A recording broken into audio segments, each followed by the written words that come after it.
Good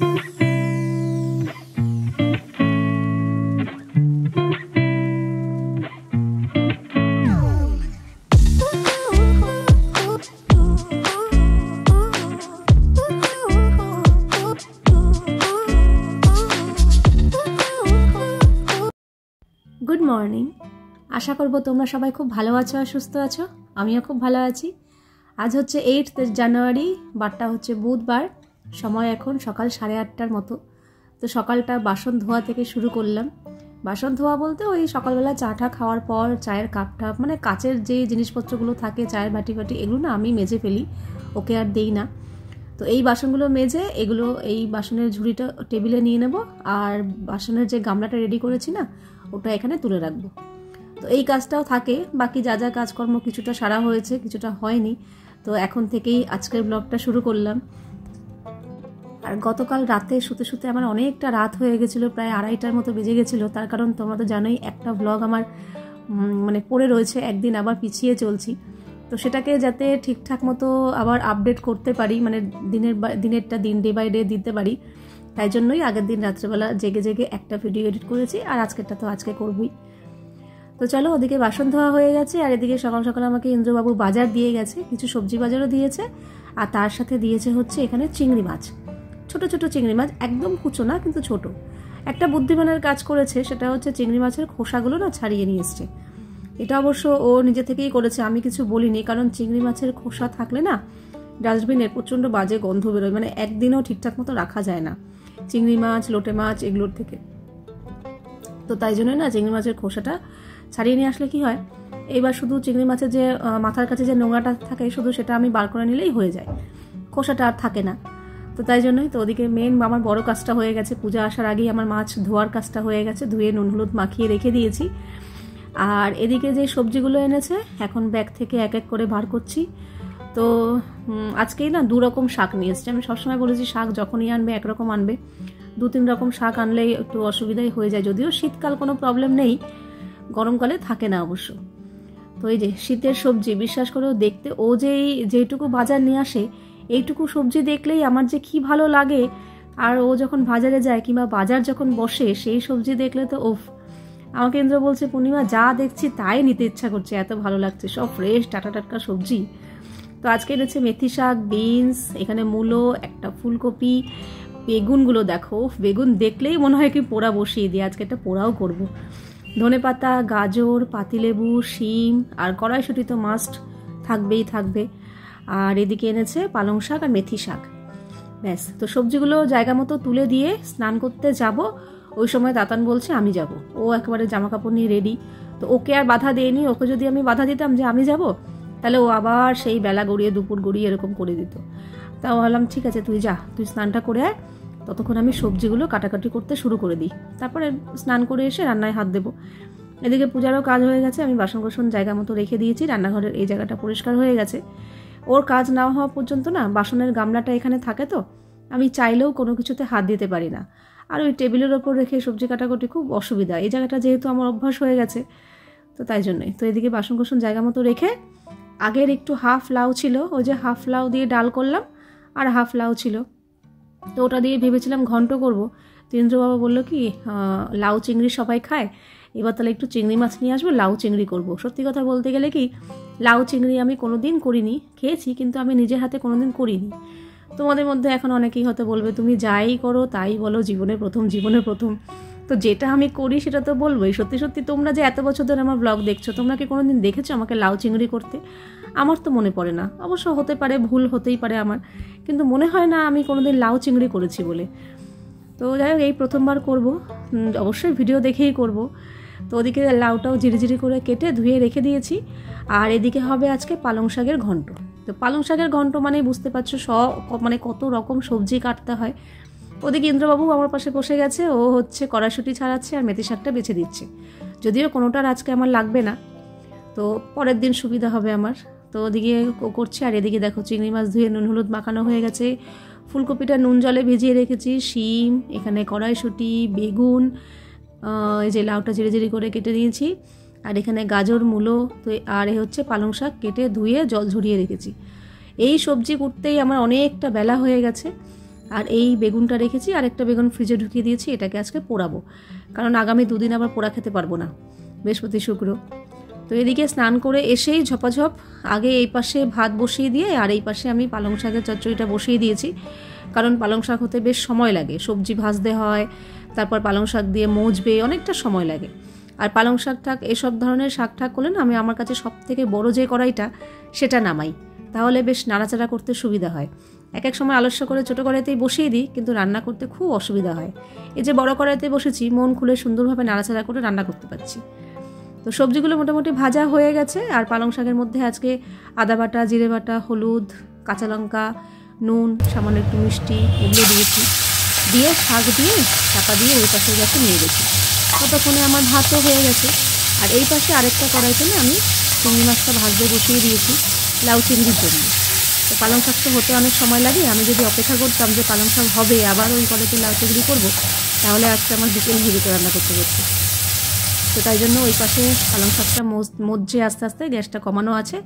এপাশে আমি চিংড়ি মাছটা ভাজতে বসিয়ে দিয়েছি, যদিও আগে আমি জানতাম না, আগে আমি চিংড়ি মাছ না খুব কড়া করে ভেজে ফেলতাম, যার জন্য কোনো স্বাদ গন্ধ কিছুই থাকতো না।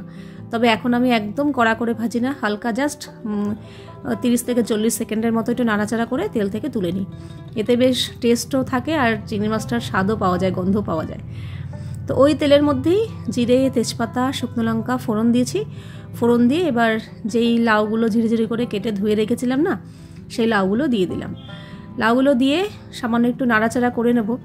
আর এই রেসিপিটা যে আজকে করেছি, তোমরা তো অনেকেই হয়তো জানো, এটা বাঙালির একটা ঐতিহ্যপূর্ণ রান্না, কিন্তু আমি তো জানতাম না, আজকে করলাম, প্রথম ট্রাই করলাম। বিশ্বাস করো, ইন্দ্র বলছে কি ফাটাফাটি হয়েছে, এর থেকে ভালো হতেই পারে না, আমি তো এতটাও আশা করিনি যে এতটাও ভালো হবে। তো এই যে লাউগুলো একটু নাড়াচাড়া করে নিয়ে এতে দিলাম আদা, কাঁচা লঙ্কা বাটা, আর হলুদ গুঁড়ো, আর জিরের গুঁড়ো, ধনের গুঁড়ো, আর নুন, আর অল্প একটু মিষ্টি, এ তো দেবই। তো দিয়ে এবার নাড়াচাড়া করবো। আর লাউ থেকে তো অনেকটাই জল ছাড়ে, তো এরকম এই যে কাঁচা লঙ্কাও দিয়ে দিলাম। তো এই দেখো লাউ থেকে অনেকটা জল ছেড়েছে। এবার কি করব, গ্যাসটা কমিয়ে রেখে একটু চাপা দিয়ে রাখবো, এতে লাউটাও সেদ্ধ হয়ে যাবে। তারপরে যখন লাউ থেকে জলটা প্রায় শুকিয়ে যাবে, একদম নামানোর আগে চিংড়ি মাছগুলো দিয়ে নামিয়ে দেবো। আর আমি এখন যে রান্না করছি, বিশ্বাস করে আমি একদম ক্যাজুয়ালি রান্না করছি, যে ঠিক আছে করছি, কিন্তু রান্নাটা যে এতটা ভালো হয়ে যাবে সেটা আমি নিজেও ভাবতে পারিনি। তো কিছুক্ষণ চাপা দিয়ে রাখার পর দেখো এখনও বেশ জল রয়েছে, তবে এখন আর চাপা দেবো না। চিংড়ি মাছটা দিয়ে এবার আমি বাড়িয়েই রেখে দিয়েছি যতক্ষণ না জলটা পুরো টেনেছে। তো এই তো, আর নামানোর আগে একটু গরম মশলা দিয়ে নামিয়ে দেবো, ব্যাস। এই হচ্ছে লাউ চিংড়ি, একদম সোজা, অথচ ভীষণ ভালো হয়েছে, ভীষণ। ইন্দ্র আমাকে বলছে কি, পূর্ণিমা তোমার কি সবটা লাগবে, তাহলে কি কালকে পাবো, মানে আজকে খেয়ে আবার কালকের চিন্তাও করছি, এত ভালো হয়েছে। আর এদিকে বেগুন পোড়াটা তো হয়ে গেছিলো, তো বেগুনটা ছাড়িয়ে নিয়েছি, বেগুনটা এবার মাখবো। বেগুন মাখার জন্য আমি ওই চপারে, তোমার ওই হ্যান্ড চপারটা আছে না, ওর মধ্যে পেঁয়াজ, কাঁচা লঙ্কা, ধনেপাতা একসাথেই কুচিয়ে নিয়েছি, এটা দিয়ে দিলাম। আর দিয়ে দেবো স্বাদ মতো নুন, সামান্য একটু সর্ষের তেল, ব্যাস। এই দিয়েই বেগুন পোড়াটা মাখবো। আর বিশ্বাস করো, এইবার শীত পড়তে না পড়তেই আমরা বেগুন পোড়া প্রচুর খেয়েছি। যখনই ইন্দ্র এরকম বড় বড় বেগুন নিয়ে আসে, তখনই আমার মাথায় আসে আজকে কী বার, বেগুন পোড়া খাবো, মানে এরকম। আর সত্যি কথা বলতে গেলে অত নিয়ম আমি মানতে পারি না আর কি। তোমাদের মধ্যে অনেকেই বলো অমুক দিন বেগুন পোড়া খায় না, অমুক দিন খায় না। সত্যি কথা বলতে গেলে কি, খুব বেশি নিয়মের মধ্যে না আমি নিজেকে আটকে রাখতে চাই না, এতে নিজেও ভালো থাকবো না, আর আমার পরিবারের লোকও ভালো থাকবে না, কারণ ইন্দ্রবাবু খুব একটা নিয়ম টিয়ম খুব একটা মানতে চায় না। যেটুকু আমি জোর করি সেটুকুই মানে। এবার যদি খুব বেশি করতে চাই তো কি হবে, কিছুই হবে না, আমার সংসারে অশান্তি হবে, কারণ আমি চাইবো মানতে, ও চাইবে না মানতে। কাজে যার সংসারে যেইটাতে শান্তি আসে, আমার মনে হয় সেইভাবেই চলা উচিত। নিয়ম মানলেই যে আমি খুব শান্তিতে থাকবো, যেই নিয়ম মেনে যদি আমার অশান্তি আসে সংসারে, তো আমার মনে হয় সেই নিয়মটা না মানাই ভালো। আমার মেন উদ্দেশ্য হচ্ছে সংসারে শান্তি বজায় থাকা। তো সামান্য কিছু নিয়ম মানি, ব্যাস। খুব বেশি নিয়মের মধ্যে আমি নিজেকে জড়াতে চাইও না। তো চলো, অনেক বেশি জ্ঞান দিয়ে ফেলেছি। এদিকে আমার লাউ চিংড়ি হয়ে গেছে, পালং শাকের ঘন্টও হয়ে গেছে, বেগুন পোড়া মাখা হয়ে গেছে, সব খাবার থেকে একদম ধোয়া উঠছে। শীতের দুপুরে এরকম ঘরে হালকা হালকা রোদ এসছে, আর এরকম ধোয়া ওঠা খাবার, প্রত্যেকটা রান্না আজকে ভালো হয়েছে। ইন্দ্র বলছে কি, আজকে খাইয়ে তুমি আমাকে পুরোপুরি তৃপ্তি করে দিয়েছো। অন্যান্য দিন খাবারে কিছু না কিছু খুঁত বার করে, এটা ওতে এটা হয়নি, ওতে সেটা হয়নি, ওতে ওটা আরও হলে ভালো হতো, এটা এরকম না হলে ভালো হতো, ওটা হলে ভালো হতো, মানে কিছু না কিছু বলতেই থাকে। তবে আজকে বলছে তুমি 3টে রান্নাই একদম সুপারহিট বাজিমাত করে দিয়েছো, বিশেষ করে লাউ চিংড়ি খাওয়ার পর মনে হচ্ছে না আমি আর কিছু খাই। তো পরের দিনের জন্য আবার রেখে দিয়েছি। আর তাতান খায়নি, বলেছিলাম যে মাম চিংড়ি মাছ বেছে দেবো, ও বলছে ও যা বাদ দাও, নানা রকম উদাহরণ দিয়েছে, অজুহাত দিল, খেলো না।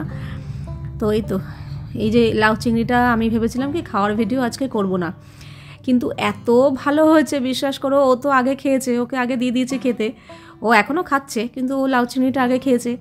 খেয়ে ও বলার পর আমি হচ্ছে কি দেখি তো, আমি খেয়ে দেখি তো, বিশ্বাস করো ভীষণ ভালো হয়েছে। নিজে রান্না করে নিজে প্রশংসা করছি ঠিকই, তোমাদের মধ্যে এখন অনেকেই বলবে নিজে রান্না করো নিজেই প্রশংসা করো। দেখো যেটা আমার মুখ, তো আমার তো জিভ আছে নাকি, যেটা ভালো লাগবে সেটা তো বলবেই ভালো লেগেছে। তবে কিছু কিছু রান্না ভালো লাগেও না, সেটাও তোমাদের বলি যে ভালো লাগেনি। তো এই তো সত্যি কথা বলতে লাউ চিংড়িটা রান্নাটা একদম সিম্পল, কিন্তু খুব ভালো হয়েছে। ইন্দ্র বলছে হ্যাঁ এবার তাহলে মাঝে মাঝে লাউ চিংড়ি খাওয়া যেতে পারে।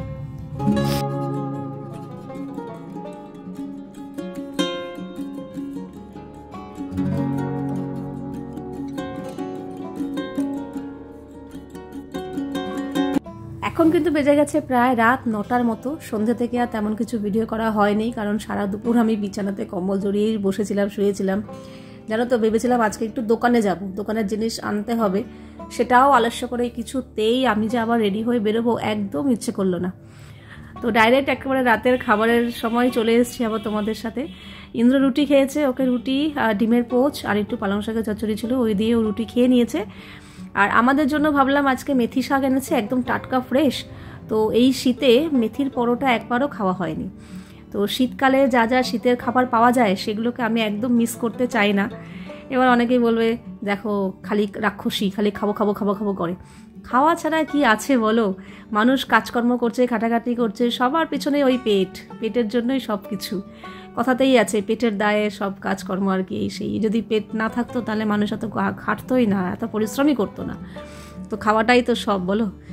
তো ওই শীতের সবজি দিয়ে পুরো আমেজ নিয়ে যেতে চাই, মানে শীতটাকে বিদায় দিতে চাই আর কি। তো তাই জন্য মেথির পরোটা বানাবো, তাই জন্য আমি মেথি শাকগুলোকে ভালো করে বেছে ধুয়ে যেটুকু লাগবে ওইটুকু একদম চপারে কুচি করে নিয়েছি। তার সাথে একটু আদা আর কাঁচা লঙ্কা দিয়েছিলাম, একসাথেই কোচানো হয়ে গেছে। এবার আমি আটা দিয়েই করব। আটাটা মাখছি, আটার মধ্যে দিয়ে দিয়েছি নুন আর একটু জোয়ান দিলাম, আর সাদা তেল দিয়েছি ময়নের জন্য। আর যে মেথি শাকটা কেটেছিলাম আদা কাঁচা লঙ্কা সহ সেটা দিয়ে দিয়েছি। ব্যাস আর কিছু দেবো না। এবার অল্প অল্প করে জল দিয়ে মাখবো। তবে হ্যাঁ, মেথির পরোটা বানাতে গেলে কিন্তু আটা যে মাখা হবে সেটা একটু শক্ত মাখা হবে। প্রথমে যদি নরম মেখে ফেলি না, তো শাক তো রয়েছে, শাকের মধ্যে নুন পড়েছে, তো পরে না জল ছাড়বে। তো প্রথম শক্ত একটু মেখে রাখতে হয়। তারপর যখন 10 মিনিট রেস্টে রাখার পর যখন আমি খুললাম, তো এইবার যে আটাটা আছে এখন একদম ঠিকঠাক আছে, নরম হয়ে গেছে, মানে আগের থেকে যেই পরিমাণ শক্ত রেখেছিলাম সেটা নেই। আর যদি প্রথমেই নরম রাখতাম তো এখন একদম আরও নরম হয়ে যেত, তাহলে বেলতেও পারতাম না, কিছু করতে পারতাম না। তো যাই হোক, আমি আর তাতানের জন্যই করেছি, মানে দুজনের মতো করেই করেছি আর কি। মেথির পরোটা হবে, আর এটা যেহেতু স্টাফিং ভরার কোনো ঝামেলা নেই, তো তাই জন্য আর খুব বেশি মোটা করিনি। নর্মাল রুটির যেরকম মাপ হয় না, আমি সেরকমভাবেই করছি। আর যেগুলো আমি স্টাফিং ভরে পরোটা করি সেগুলো একটু মোটা করি, কারণ ভেতরে স্টাফিংটা থাকে তো বেলতে সুবিধা হবে। আর আজকে আর চৌকো পরোটাও করব না, কারণ চৌকো পরোটা তখনই করি স্টাফিং ভরে না, এরকম গোল করে বেলতে খুব অসুবিধা হয়। তাই জন্য আর বেশি স্টাফিং দেওয়া যায় না এরকম গোল করে করলে। তাই জন্য চৌকো করে করি, যাতে স্টাফিংটাও বেশি দিতে পারি, আর বেলতেও সুবিধা হয়, ভাজতেও সুবিধা হয়। তবে আজকে তো আর স্টাফিংয়ের কোনো ব্যাপার নেই, একবারই আটা মেখে নিয়েছি। তো এইভাবেই মেথির পরোটা করব। তো একটা করে করব না, স্টাফিং পরোটা হলে আমি একটা করে করি, যেহেতু এখানে কোনো স্টাফিংয়ের ব্যাপার নেই, একবারে 2-3টে করে ভাজবো। তাতানের জন্য বাটার দিয়ে আর আমার জন্য ঘি দিয়ে। তোমরা জানোই আমার ঘিয়ে ভাজা পরোটা বেশ ভালো লাগে, আর তাতান আবার বাটার দিয়ে ভাজা পরোটা ভালোবাসে। তো ওকে আবার প্রথমে এরকম বাটার দিয়ে তো পরোটা ভাজতে হবে, ওপর দিয়ে আবার পরোটা ভাজার পর ওপর দিয়ে আবার অল্প একটু বাটার দিতে হবে, ও ভালোবাসে খেতে। তো মেথির পরোটা বানানো একদমই সোজা। আটা মেখে আমি 10 মিনিটের মতো রেখে দিয়েছিলাম। 10 মিনিট রেস্ট থাকার পর তারপরে যেরকমভাবে রুটি পরোটা করে ঠিক সেরকমভাবেই, কোনো ব্যাপার না, কিন্তু খেতে বেশ ভালো লাগে। তবে হ্যাঁ, এইসব জিনিস না আবার শীতকালেই ভালো লাগে, শীতকাল ছাড়া দেখবে অন্য সময় করতে যাবে। প্রথম কথা তো অন্য সময় শীতের সবজি পাওয়াও যাবে না, আর যদিও বা পাওয়া যায় সেই স্বাদ আসে না।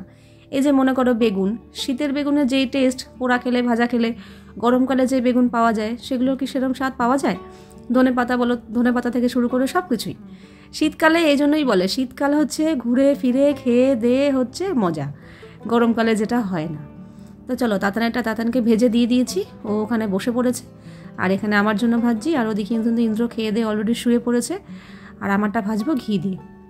কিন্তু ঘিয়েও ভাজি বাটারেও ভাজি, গন্ধটা কিন্তু বাটারের ভাজাটার বেশি সুন্দর বেরোয়, কিন্তু আমার খেতে আবার ঘি দিয়ে বেশি ভালো লাগে।